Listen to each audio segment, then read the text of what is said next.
Bioethics is the study of the moral issues arising from medicine, biology, and the life sciences. At first glance, bioethics might seem like just another branch of ethical philosophy, where academics endlessly debate other academics about how many angels dance on the head of a pin in far-out, science fiction-like scenarios. Imagine what's going to happen when we have a memory pill. First of all, you don't have to raise your hand, but let's be honest, who here's going to take it? I've read of a sport, it's a variant of polo that is, I think, played in Afghanistan, if I'm not mistaken, where the people ride on horses. Is it horses or camels? I don't know which. And they use a, what is it? It's a dead goat or something to whack the polo ball or whatever it is. So it's not that the goat is experiencing pain, it's dead already. And yet there is something grim about that practice, wouldn't you agree? What if I told you that a pill could change your judgment of what is right and what is wrong? Or what if I told you that your sense of justice could depend on what you had for breakfast this morning? You're probably thinking by now, this sounds like science fiction, right? But the bioethicists cannot be dismissed so lightly. Their ideas are being used by governments to assert control over people's bodies and to enforce that control in increasingly nightmarish ways. Lithium is a medication that in prescription doses treats mood disorders in people with bipolar disorder or manic depressive illness.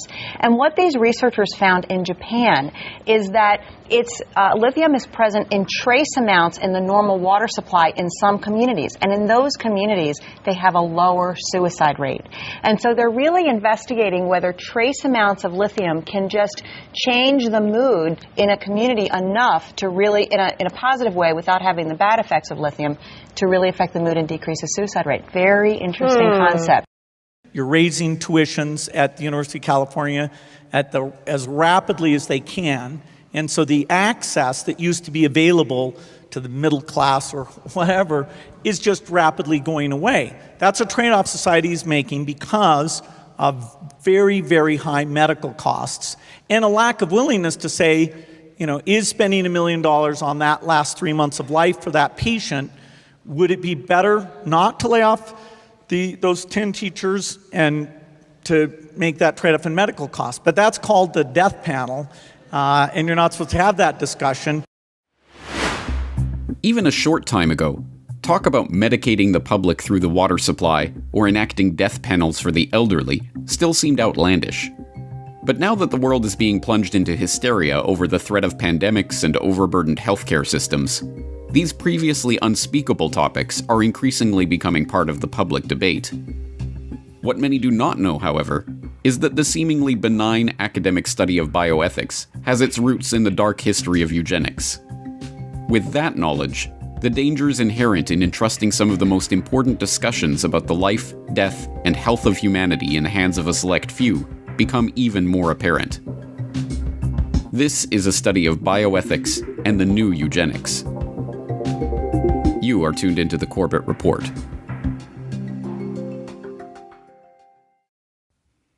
On November 10th, 2020, Joe Biden announced the members of a coronavirus task force that would advise his transition team on setting COVID-19 related policies for the Biden administration. That task force included Dr. Ezekiel Emanuel, a bioethicist and senior fellow at the Center for American Progress. So that's why today I've named a COVID-19 Transition Advisory Board, comprised of distinguished public health experts, to help our transition team translate the Biden-Harris COVID-19 plan into action, a blueprint that we can put in place as soon as Kamala and I are sworn in to office on January 20th, 2021. We've learned that a doctor from our area is on the president-elect's task force. Eyewitness News reporter Howard Monroe picks up the story. I know that he's a very bright, capable guy, and I think that's a great choice to represent doctors in general in addressing this epidemic. Philadelphia Health Commissioner Dr. Thomas Farley, this morning on Eyewitness News, he praised President-elect Joe Biden's transition team for picking Dr. Ezekiel Emanuel to join his coronavirus task force. He is the chair of the Department of Medical Ethics and Health Policy at the University of Pennsylvania. That announcement meant very little to the general public, who likely only know Emanuel as a talking head on TV panel discussions, or as the brother of former Obama Chief of Staff and ex-mayor of Chicago, Rahm Emanuel. But for those who have followed Ezekiel Emanuel's career as a bioethicist and his history of advocating controversial reforms of the American healthcare system, his appointment was an ominous sign of things to come. He has argued that the Hippocratic Oath is obsolete, and that it leads to doctors believing that they should do everything they can for their patients, rather than letting them die to focus on higher priorities. He has argued that people should choose to die at the age of 75 to spare society the burden of looking after them in old age. As a health policy advisor to the Obama administration, he helped craft the Affordable Care Act, which fellow Obamacare architect Jonathan Gruber admitted was only passed thanks to the stupidity of the American public. Okay, just like lack of transparency is a huge political advantage. And basically, call it the stupidity of the American voter or whatever. But basically, that was really, really critical to getting the thing to pass. During the course of the deliberations over Obamacare, the issue of death panels arose. Although the term death panel was immediately lampooned by government apologists in the media, the essence of the argument was one that Emanuel has long advocated: appointing a body or council to ration healthcare, effectively condemning those deemed unworthy of medical attention to death. When I first heard about you, it was in the context of an article you wrote right around the time that the Affordable Care Act was under consideration. And the article was entitled Principles for the Allocation of Scarce Medical Interventions. I don't know how many of you remember, there was a lot of talk at the time about this new Obamacare was going to create death panels. And he wrote an article which I thought should have been required reading for the entire country about how rationing medical care, you think that that's going to start with the Affordable Care Act? Medical care is rationed all the time, and it must be rationed. Explain that. So there are two kinds of rationing, you might say. One is absolute scarcity leading to rationing, and that's when we simply don't have enough of something and you have to choose between people.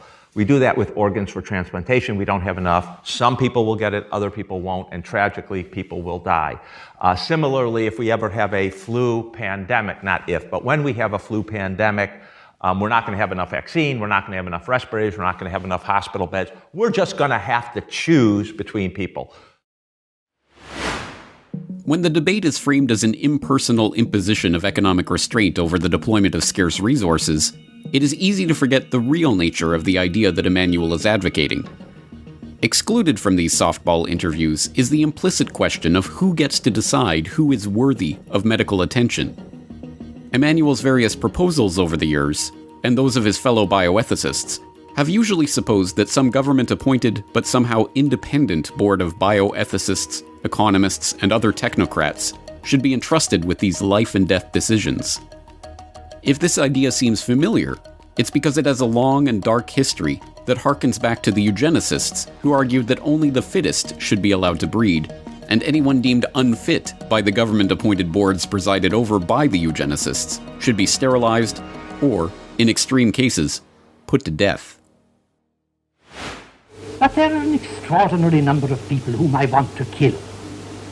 Not in any unkind or personal spirit, but it must be evident to all of you, you must all know half a dozen people at least, who are no use in this world, who are more trouble than they are worth. And I think it would be a good thing to make everybody come before a properly appointed board, just as he might come before the income tax commissioners, and say every 5 years or every 7 years, just put him there and say, sir or madam, now will you be kind enough to justify your existence?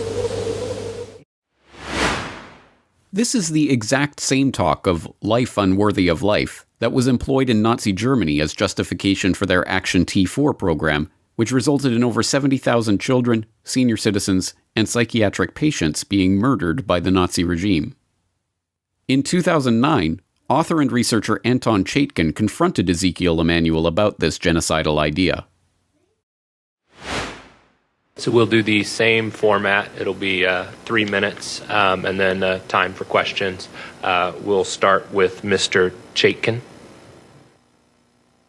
Anton Chaikin. I'm a historian and the history editor for Executive Intelligence Review.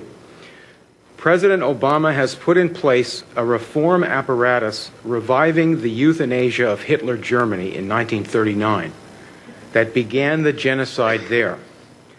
The apparatus here is to deny medical care to elderly, chronically ill, and poor people, and thus save, as the president says, $2 to $3 trillion by taking lives considered not worthy to be lived, as the Nazi doctors said. Dr. Ezekiel Emanuel and other avowed cost cutters on this panel also lead a propaganda movement for euthanasia headquartered at the Hastings Center, of which Dr. Emanuel is a fellow. They shape public opinion and the medical profession to accept a death culture such as the Washington state law passed in November to let physicians help kill patients whose medical care is now rapidly being withdrawn in the universal health disaster. Dr. Emanuel's movement for bioethics and euthanasia and this council's purpose directly continue the eugenics movement that organized Hitler's killing of patients and then other costly and supposedly unworthy people. Dr. Emanuel wrote last October 12th that a crisis, war, and financial collapse would get the frightened public to accept the program.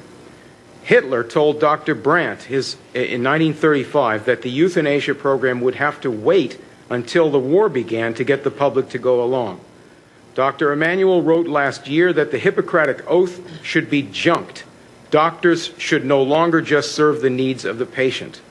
Hoche and Binding, the German eugenicists, exactly said the same thing to start the killing. You on the council are drawing up the procedures list to be used to deny care, which will kill millions if it goes ahead in the present world crash. You think, perhaps, the backing of powerful men, financiers, will shield you from accountability, but you are now in the spotlight. Disband this council and reverse the whole course of this Nazi revival now. It should come as no surprise, then, that Emanuel emerged last year as the lead author of a New England Journal of Medicine article advocating for rationing COVID-19 care that was later adopted by the Canadian Medical Association. The paper, Fair Allocation of Scarce Medical Resources in the Time of COVID-19, was written by Emanuel and a team of prominent bioethicists and discusses the need to ration medical equipment and interventions during a pandemic emergency. Their recommendations include removing treatment from patients who are elderly and or less likely to survive, as these people divert scarce medical resources from younger patients or from those with more promising prognoses. Although the authors refrain from using the term, the necessity of setting up a death panel to determine who should or should not receive treatment is implicit in the proposal itself. In normal times, this would have been just another scholarly discussion of a theoretical situation. But these are not normal times. As Canadian researcher and medical writer Rosemary Frey documented at the time, the declared COVID crisis meant the paper quickly went from abstract proposal to concrete reality.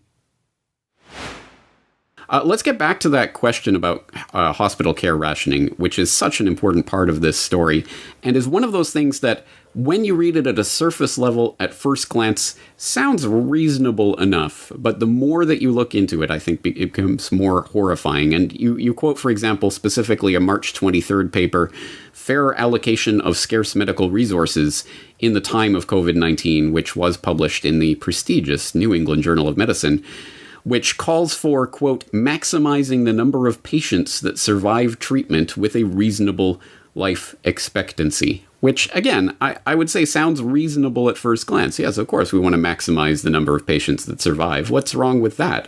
So, what can you tell us about this paper and what the precedent that it's setting here? Well, it's all of a sudden changing the rules in terms of saying, well, the most important thing is that the older people get a lower place in terms of triaging. And I point out in my article also that Canadians had a lot of experience with SARS because we had that there were a significant number of deaths in Ontario because of it. And there were people from Toronto who had direct experience with SARS, which of course is ostensibly at least a cousin of the novel coronavirus, who wrote triaging guidelines, or at least an ethical framework for how to triage during a pandemic. This is in 2006. They didn't mention age at all. And here we are, 14 years later, every single set of guidelines, including this really important New England Journal of Medicine paper, say, well, age is an important criterion. And this is what's interesting. So this paper is really important and also the Journal of the American Medical Association, which is the official organ, I would say, of the American Medical Association, says the same thing. It's age. So they're all stepping in line. And then the Canadian Medical Association said, oh, we don't have time to put our own guidelines together, so we'll just use this one for the New England Journal of Medicine. To me, that's astonishing. As when I was a medical writer and journalist, I did some work helping one particular organization, the Canadian Thoracic Society, which does chest infections and stuff. I helped them put together guidelines. There's a whole big set of organizations for every single specialty for creating guidelines. And yet, we don't have time to put together this. And also, I mean, Canada had a lot of experience with SARS, so we had a lot of this background, and yet, we can't do it. And so they say we have to go with the recommendations from the New England Journal of Medicine. That prominent bioethicists like Emmanuel are writing papers that are changing the rules for rationing healthcare in the midst of a generated crisis should hardly be surprising for someone whose brother infamously remarked that you should never let a good crisis go to waste. You never want a serious crisis to go to waste. And what I mean by that, it's an opportunity to do things that you think you could not do before. But from a broader perspective, it is not at all surprising that the concept of death panels have been effectively smuggled in through the back door by the bioethicists. In fact, when you start to document the history of bioethics, you discover that this is exactly what this field of study is meant to do. Frame the debate about hot-button issues so that eugenicist ideals and values can be mainstreamed in society and enacted in law. From abortion to euthanasia, there isn't a debate in the medical field that wasn't preceded by some bioethicist or bioethics institute preparing the public for a massive change in mores, values, and laws. That research into the history of bioethics leads one to the doorstep of the Hastings Center, a nonprofit research center that, according to its website, was important in establishing the field of bioethics. The founding director of the Hastings Center, Theodosius Dobzhansky, was a chairman of the American Eugenics Society from 1969 to 1975. Meanwhile, Hastings' co-founder Daniel Callahan, who has admitted to relying on Rockefeller Population Council and UN Population Fund money in the early days of the center's work, served as a director of the American Eugenics Society, rebranded as the Society for the Study of Social Biology, from 1987 to 1992.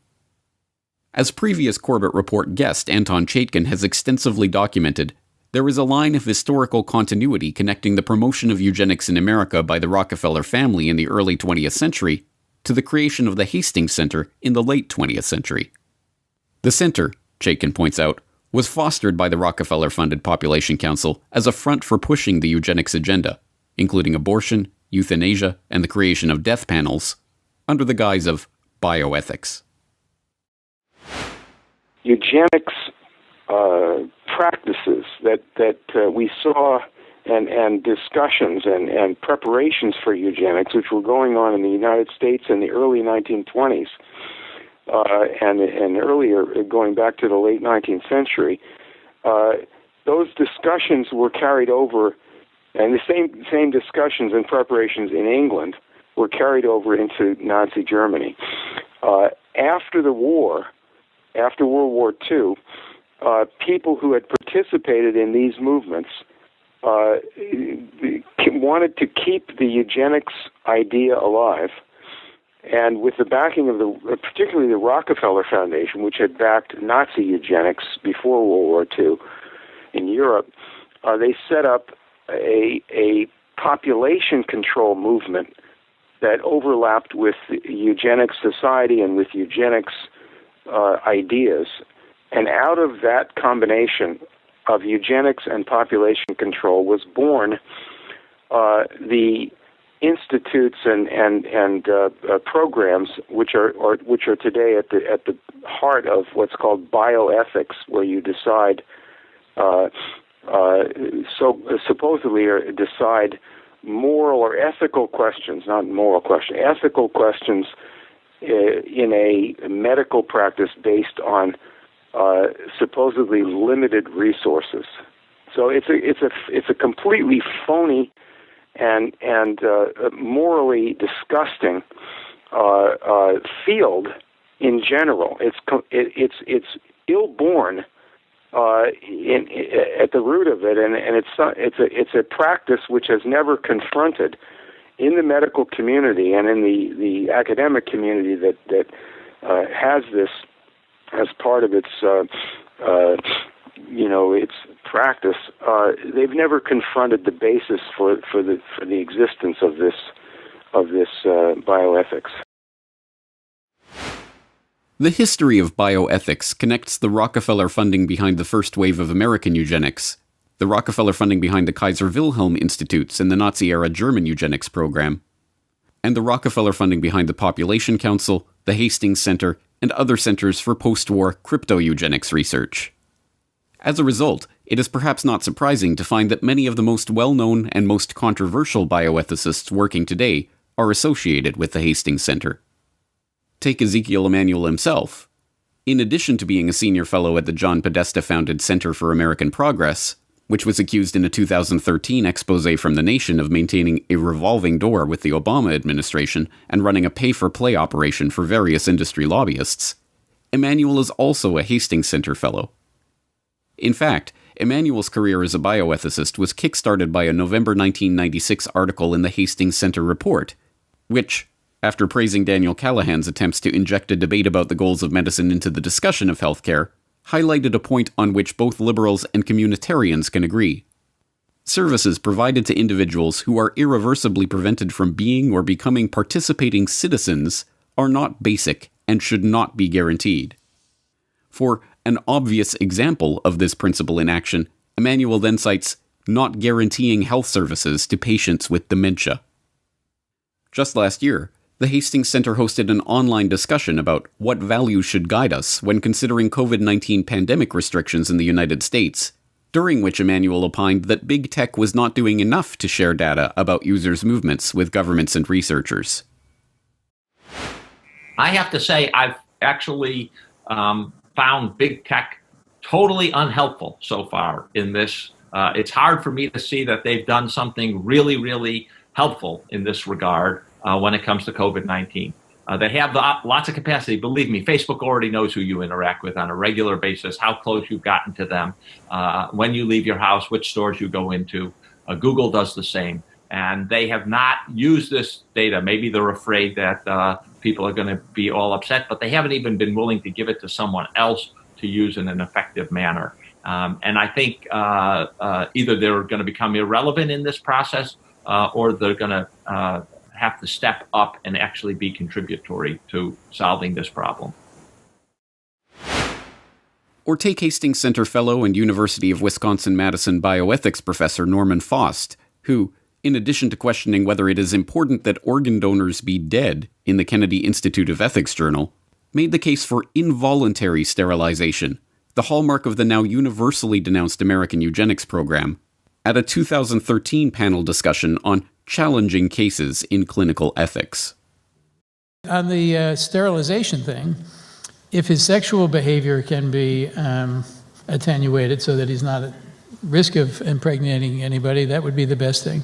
But I don't think we should rule out sterilization as being in his interest also, as well as potential victims of his sexual assault. I think sterilization has a bad reputation in America because of the eugenic sterilization of 100,000 or more people with developmental disabilities, most of them inappropriate.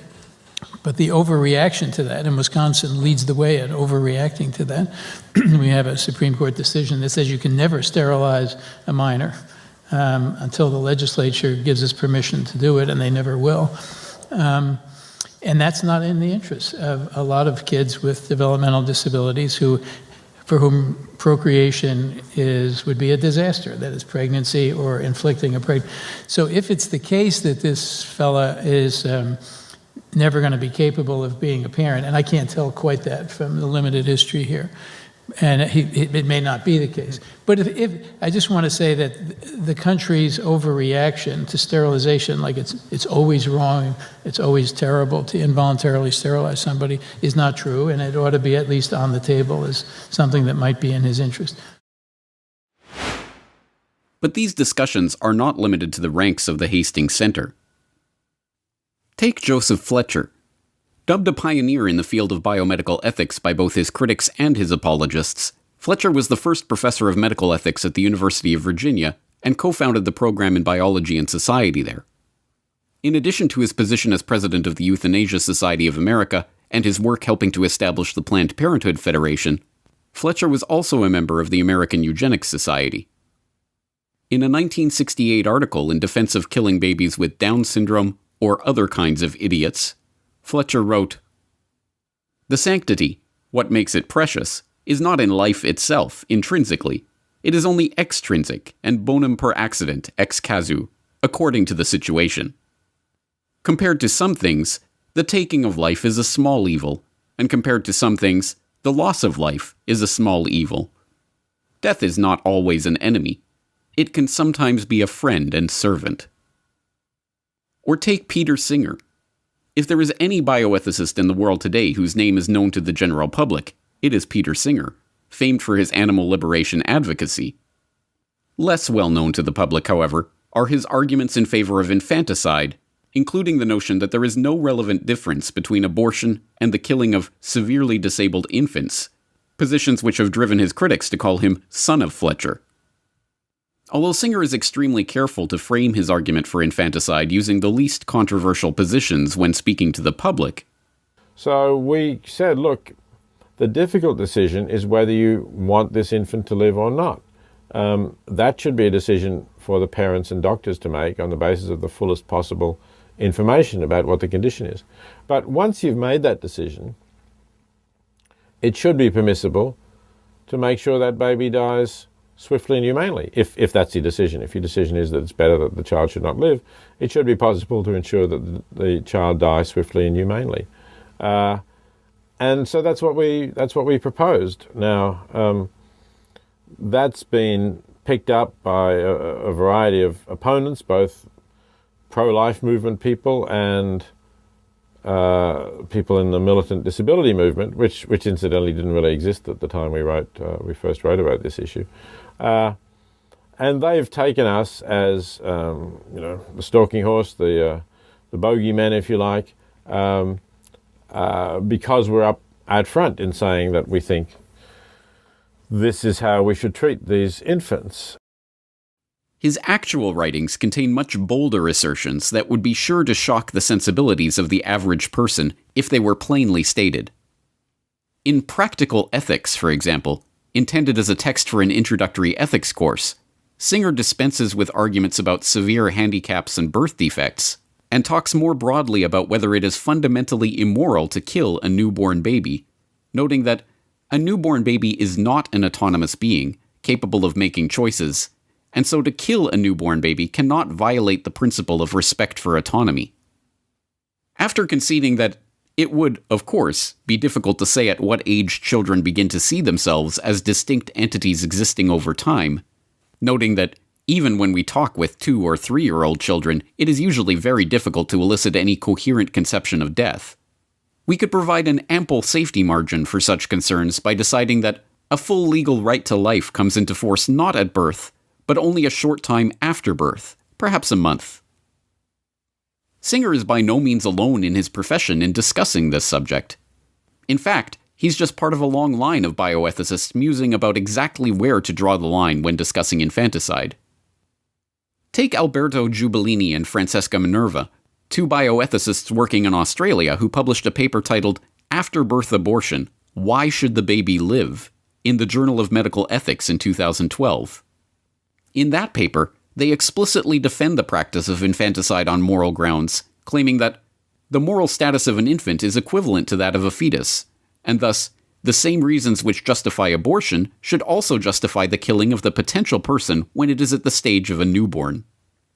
Lest they be mistaken for forwarding the same old argument on killing severely handicapped and newborn babies that bioethicists have been making for decades, the two are careful to add that their proposal includes cases where the newborn has the potential to have an at least acceptable life, but the well-being of the family is at risk. Unlike so many other academic papers on this subject, however, this one was picked up and widely circulated in the popular press, with even establishment media outlets like The Guardian insisting that infanticide is repellent. Feeling that way doesn't make you Glenn Beck. Seemingly taken aback by the strong negative reaction to a scholarly article about the moral permissibility of killing babies, the authors of the article responded by accusing the general public of being too ignorant to understand the complex arguments made in the highly academic field of bioethics. When we decided to write this article about after-birth abortion, we had no idea that our paper would raise such a heated debate. Why not? You should have known, people keep on repeating everywhere on the web. The answer is very simple. The article was supposed to be read by other fellow bioethicists who were already familiar with this topic and our arguments. Indeed, as Professor Savulescu explains in his editorial, this debate has been going on for 40 years. Whatever else may be said about the researchers' response, this was not a dishonest defense of their work. Julian Savulescu, the editor of the Journal of Medical Ethics that published the article, did point out in his own defense of the publication that the scholarly debate about when it is permissible to kill babies goes back to at least the 1960s, when Francis Crick, the co-discoverer of the structure of DNA and an avowed eugenicist who proposed that governments should prevent the poor and undesirable from breeding by requiring government-issued licenses for the privilege of having a baby, proposed that children should only be allowed to live if, after birth, they are found to have met certain genetic criteria. Indeed, the pages of the medical ethics journals are filled with just such debates. From Dan Brock's article on voluntary active euthanasia, published in the Hastings Center report in 1992, to John Hardwick's 1997 article in the pages of the Hastings Center report asking, "Is there a duty to die?" to Hastings Center Deputy Director Nancy Berlinger's 2008 pronouncement that allowing parents to practice conscientious objection by opting out of vaccinating their children is troubling in several ways. These ethics professors toiling in a hitherto unknown and unremarked corner of academia are having a greater and greater effect in steering the policies that literally mean the difference between life and death for people around the world. In his prescient 1988 article on The Return of Eugenics, Richard J. Neuhaus observed, "Thousands of medical ethicists and bioethicists, as they are called, professionally guide the unthinkable on its passage through the debatable, on its way to becoming the justifiable, until it is finally established as the unexceptionable. Those who pause too long to ponder troubling questions along the way are likely to be told that the profession has already passed that point. In truth, the profession is usually huffing and puffing to catch up with what is already being done without its moral blessing." Indeed, bioethicists are not, generally speaking, trained doctors, researchers, or medical workers. As academics, they are forced to take the word of doctors and researchers at face value. But which doctors? Whose research? Inevitably, it will be that of the WHO, the AMA, and other organizations whose work, as even those within its ranks admit, is not solely dictated by medical need, but by the arbitrary whims of the organization's billionaire backers. We are feeling the effects of this now, when these bioethics professors are held up as gurus who can not only provide medical advice, but actually lecture the public on which medical interventions they are morally obligated to undergo regardless of their own feelings about bodily autonomy. Waiting 6 feet apart from people in lines at restaurants to pick up food or at supermarkets. That's part of the new normal. All of these things have to happen. And I think you're also 100% right. When we go to businesses, when we open up, We're going to be sitting 6 feet apart from other people. Our waiter or waitress is going to wear a mask. We might even have our temperature check going in. All of these things are things that have to be adopted for the new situation. It's important to recognise that mandatory vaccination would not be anything new. There are many mandatory policies, other coercive policies. Taxes are a form of coercion. Seatbelts were originally voluntary and they were made mandatory because they both reduce the risk of death to the wearer by 50% and also to other occupants in the car. But importantly, some people do die of seatbelt injuries, but the benefits vastly outweigh the risks. Some countries in the world already have mandatory vaccination policies. In Australia, the no jab, no pay policy involves withholding childcare benefits if the child isn't vaccinated. In Italy, there are fines, and in the US, children can't attend school unless they're vaccinated. All of these policies have increased vaccination rates and have been implementable. Some form of vaccination passport is almost inevitable. With travel, it's virtually a given. And you look at countries like Israel's now introducing the green card, and all this is going on the assumption that people that have been vaccinated are not going to be able to spread the virus as easily, meaning they can't transmit it. And it's kind of looking like, my read on the science is it's looking like that is the case with most of the vaccines. So that would be the question. Now, some people will say we absolutely can't do it. Like, it's just not fair in a democratic society because there's people that don't want vaccines, and there's people that can't have vaccines. But here's the other side of the argument. Is it really fair to the Canadians that have been locked down for a year when they are vaccinated, they're no longer a risk to other people? Is it really fair to continue to limit their freedom? So you've kind of got those two sides of it colliding. From its inception, the field of bioethics has taken its moral cue from the card-carrying eugenicists who founded its core institutions. For these academicians of the eugenics philosophy, the key moral questions raised by modern medical advances are always utilitarian in nature. What is the value that forced vaccination or compulsory sterilization brings to a community? Will putting lithium in the water supply lead to a happier society? Does a family's relief at killing their newborn baby outweigh that baby's momentary discomfort as it is murdered? Implicit in this line of thinking are all of the embedded assumptions about what defines value and happiness and relief, and how these abstract ideas are measured and compared. The fundamental utilitarian assumption that the individual's worth can or should be measured against some arbitrarily defined collective good, meanwhile, is rarely, if ever, considered.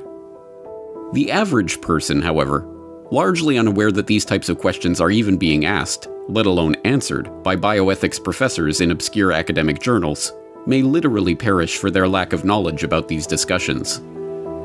All things being equal, these types of ideas would likely be treated as they always have been, as a meaningless parlor game played by ivory tower academics with no power to enforce their crazy ideas.